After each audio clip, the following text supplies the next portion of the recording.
Ya, terima kasih Anda masih menyaksikan Power Breakfast. Kini kita ada di segmen Create Up. Selain menimbulkan dampak ekonomi, keberadaan e-commerce juga memberikan dampak negatif bagi lingkungan.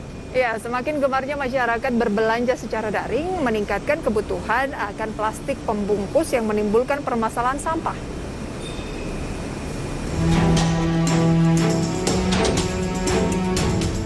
Tidak dapat dipungkiri, kehadiran e-commerce menumbuhkan ekonomi Indonesia dan terutama membantu pelaku usaha menengah kecil dan mikro bertahan di tengah pandemi COVID-19. Sepintas berbelanja di loka pasar memang terlihat lebih efisien dan ramah lingkungan karena pembeli tidak harus berpergian keluar rumah. Secara teori hal itu benar, namun di sisi lain belanja online juga menimbulkan dampak negatif terhadap lingkungan. Pertama, sampah yang dihasilkan oleh sektor perdagangan daring menjadi masalah yang mengunung karena banyaknya kemasan yang digunakan untuk pengiriman. Banyak penjual di e-commerce menggunakan kemasan plastik sekali pakai, sementara para pembeli tidak punya pilihan kemasan yang lebih ramah lingkungan. Merujuk hasil studi LIPI, aktivitas belanja online masyarakat berbentuk paket selama pandemi meningkat 60% di DKI Jakarta. Paket belanja tersebut 96%-nya dibungkus dengan plastik yang tebal dan ditambah dengan bubble wrap. Selotip bungkus plastik dan plastik gelembung merupakan pembungkus berbahan plastik yang paling sering ditemukan. Sebuah laporan oleh World Wide Fund for Nature atau WWF pada tahun 2020 menemukan bahwa Indonesia adalah salah satu konsumen kemasan plastik terbanyak di Asia. Berdasarkan data 2016, konsumsi plastik Indonesia sebanyak 12,5 kg per kapita. Berdasarkan komposisinya, sampah plastik di Indonesia sebanyak 17,1% dan mayoritas 37% merupakan sampah plastik dalam bentuk karung pengiriman, tas belanja, dan selotip. McKinsey Global Institute memperkirakan peningkatan plastik limbah kemasan meningkat menjadi 7,5 juta ton pada tahun 2030 dari 5,3 juta ton di tahun 2019. Berangkat dari kepedulian terhadap pola konsumsi masyarakat terhadap plastik dan kemasan plastik, sebuah perusahaan rintisan bernama Siklus.id bertekad mengurangi konsumsi produk rumah berkemasan plastik dengan menghadirkan layanan isi ulang produk rumah tangga langsung ke kediaman masyarakat. Bagaimana sisi bisnis dari startup yang satu ini? Simak ulasannya hanya di segmen Create Up.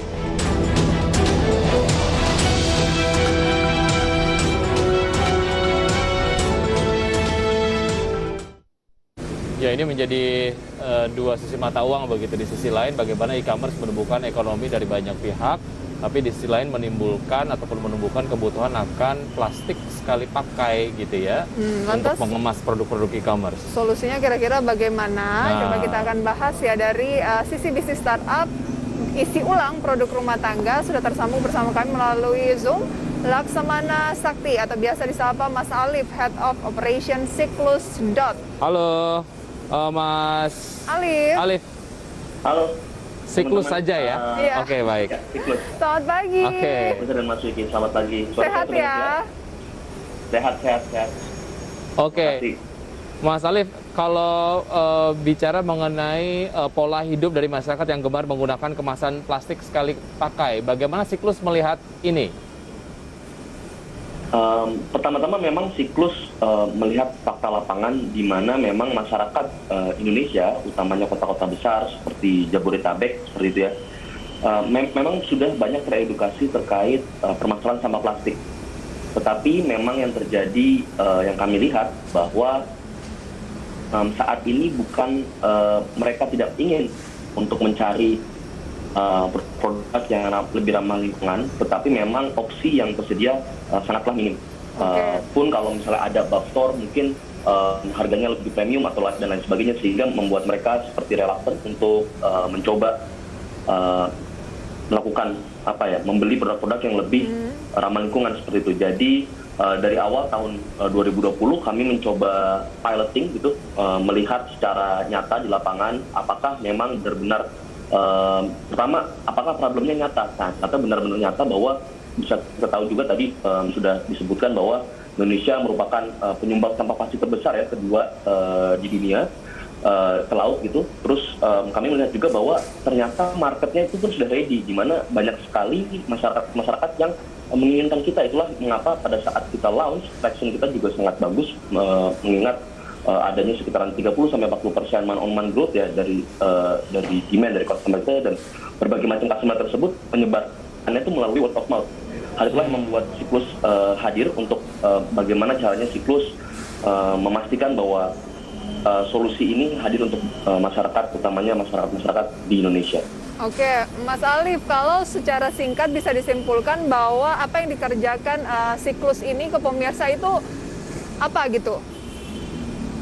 Oke, Terima kasih. Jadi siklus ini merupakan sebuah startup, Mbak, yang utamanya kita ingin startup berisi ulang, di mana kita ingin memodernisasi apa itu isi ulang dengan teknologi.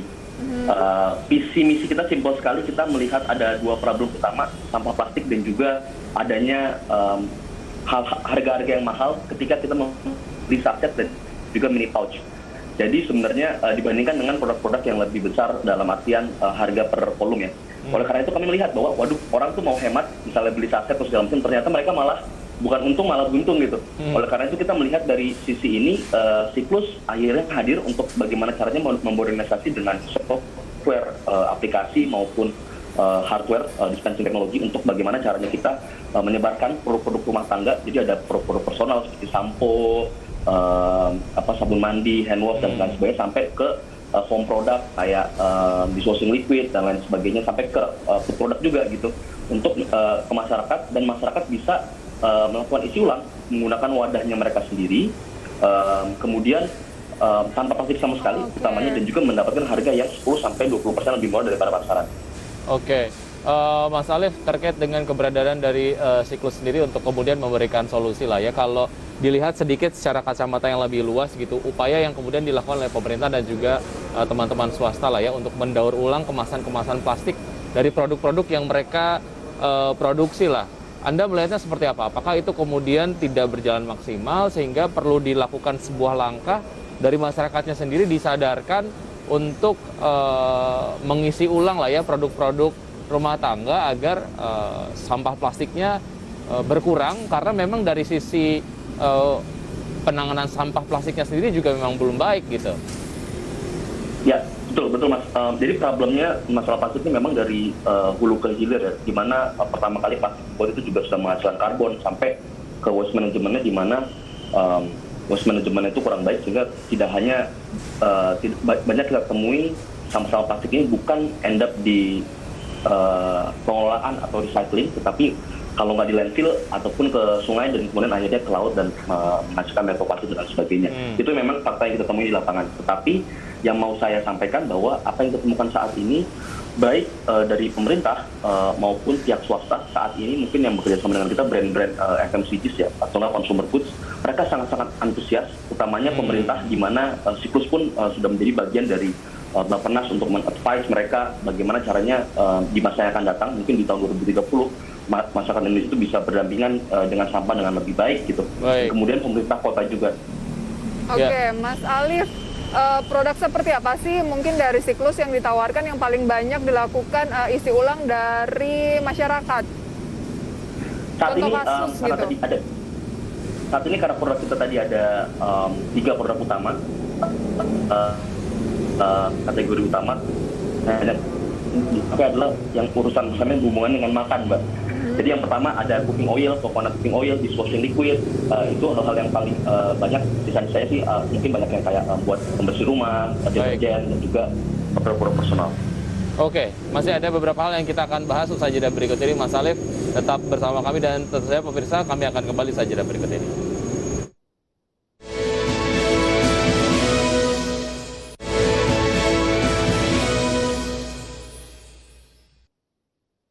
Kembali di Kreatif, dan kami masih berbincang bersama Mas Laksamana Sakti atau Mas Alif, Head of Operations dari Siklus. Mas Alif, bagaimana sebetulnya Siklus bekerja dan bagaimana Siklus menyeimbangkan sisi bisnis sebagai perusahaan dengan value sosial dan juga lingkungan yang coba diakomodir? Terima kasih, Mas. Siklus bekerja dengan sangat mudah. Teman-teman tinggal mencoba download aplikasi kita di Google Play Store ataupun menghubungi kita melalui WhatsApp kita untuk order. Setelah itu dari order tersebut nanti bakalan ada produk-produk yang kami available seperti itu, dan kemudian bisa dipilih sesuai dengan volume yang diinginkan oleh customer. Biasanya volume-volumenya sesuai dengan wadah-wadah yang memang sudah tersedia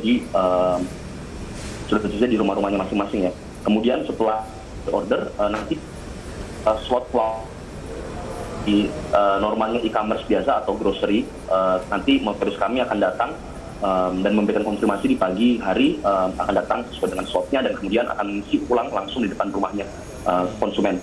Seperti itu. Untuk pertanyaan kedua tadi, mengenai menyeimbangkan ide bisnis dan sosialnya, memang selain daripada ide lingkungan yang memang kita ingin mengurangi sampah plastik, utamanya memang kita bagaimana caranya memberikan saving ya ke konsumen. Bagaimana produk-produk ini bisa 10-30% harganya bisa lebih murah. Bahkan beberapa konsumen kita yang kita temui, mereka sudah mengungkapkan bahwa mereka per bulannya terus belanja dengan siklus karena mereka sudah menyadari bahwa saat ini adanya pengurangan gitu dari pengeluaran mereka belanja kebutuhan sehari-hari sekitaran 20% per bulannya. Jika mereka belanja melalui siklus. Ya, sangat satu sisi sangat mulia ya, selain dari melihat dari segi bisnisnya. Nah, saya kan sebagai perempuan biasanya lebih perhitungan gitu, Wiki. Misalnya nih, saya ingin melakukan isi ulang, tapi kan kebutuhan rumah tangga kan biasanya nggak terlalu besar juga. Apakah tidak ada kerugian dari sisi siklus sendiri, misalkan mengantarkan produk isi ulang tersebut ketika mungkin kita punya wadahnya tuh nggak terlalu besar, atau memang sudah ada ukuran-ukuran bahwa minimum pengisian ulang demikian gitu, agar mungkin dari biaya operasional juga tidak lebih besar dibandingkan dengan pembelian gitu. Ini yang menarik sekali, Mbak. Jadi setelah kita akses bisnis model kami dan bagaimana cara kami beroperasi, pembeli kita, konsumen kita itu bisa mendapatkan produk-produk kita tanpa minimum volume, jadi bisa volumenya mulai dari 200 ml sampai ke 5 liter seperti itu, dan bisa mendapatkan gratis ongkir. Nah ini mungkin buat teman-teman yang pengen cari promo-promo, kita fix gratis ongkir gitu, dan D+1 delivery-nya. Dan bisnis model kami memang bisa membuat kita ya memberikan promo tersebut, karena kita juga bekerjasama dengan masyarakat lokal sekitar, di mana kita menyewa hub dan lain sebagainya, sehingga memang pos kita bisa ditekan untuk memberikan feedback kembali ke masyarakat. Oke. Luasan dari cakupan pelayanannya sejauh ini seperti apa, dan bagaimana sebetulnya masyarakat mulai kemudian menerima siklus lah dari awal didirikan sampai dengan sekarang? Jadi ini yang paling lucu, Mas. Jadi kita awalnya memang mulai dari satu gerobak di daerah Jakarta Selatan. Kita mulai benar-benar piloting, sebenarnya masyarakat mau nggak sih cara isi ulang seperti ini. Dan yang kita ternyata kaget adalah utamanya di sosial media banyak sekali yang meminta kita untuk buka dong di tempat lain, buka dong di tempat lain. Akhirnya kita mengupayakan untuk melakukan perbaikan itu di sisi operasional, dan akhirnya sekarang kita bisa berada di seluruh daerah di Jabodetabek. Jadi kita sudah ada di seluruh daerah Jakarta, Bogor, Depok, Tangerang Selatan, dan juga Bekasi. Caranya sangat mudah, bisa download aplikasi ataupun misalnya memorinya penuh gitu, itu bisa juga mengetahui infonya melalui WhatsApp ataupun DM di sosial media kami. Baik, Mas Alif, semoga kedepannya ini bisa merambah bukan hanya Jabodetabek tapi lebih luas lagi gitu ya. Nah, lantas kalau dicerita sedikit, sudah berapa tahun siklus ini berdiri dan targetnya ke depan apa? Saat ini siklus memang baru officially berdiri ya, mengenai aplikasi dan lain sebagainya, sebenarnya kurang lebih 1 tahun seperti itu, dan target kita memang kedepannya adalah bagaimana kita menyebarkan ide ini, menyebarkan service ini ke seluruh daerah-daerah di seluruh Indonesia. Karena kami memiliki visi misi di mana retail yang ingin kami tawarkan bukan merupakan retail yang substitut, tetapi retail yang akan menggantikan retail yang ada saat ini. Karena kita tahu juga di tahun 2030 adanya dorongan dari agenda global untuk mengurangi sampah sekali pakai gitu. Dan bagaimana caranya siklus ini memang ada di seluruh daerah. Dan sebenarnya sangat simpel, Mbak. Target kita dalam 2 tahun memang kita ingin membantu masyarakat untuk berhemat sebesar total itu sekitaran 35 miliar jika dihitung-hitung, dan kemudian kita pengen mencapai 200 juta saset ini kita selamatkan gitu dari laut maupun dari landfill, mencoba kita kelola dengan baik. Baik, semoga semua harapan itu tercapai, dan ya ini juga bisa terbantu dengan kesadaran dari diri kita sendiri juga masing-masing ya. Betul, ya, karena dengan menggunakan kemasan plastik sekali pakai ini akan memberikan dampak yang sangat-sangat buruk kepada lingkungan. Mas Alif, terima kasih sudah bergabung bersama kami di Power Breakfast. Sukses selalu untuk siklus. Sampai jumpa. Sampai berjumpa. Selamat pagi. Ya, sudah 90 menit kami menemani Anda, pemirsa, dalam Power Breakfast. Tetap lindungi keluarga Anda dari penularan COVID-19. Dan untuk mencegah penularan COVID-19, selalu pakai masker dan cepatlah vaksin. Masker terbukti menekan resiko penularan hingga 80%. vaksinasi meminimalisir resiko kematian hingga 73%. Untuk itu, ayo pakai masker dan ayo cepat vaksin. Saya Prisa Sombodatu dan rekan saya Wiki Adrian pamit undur diri. Selamat pagi dan see you in the morning.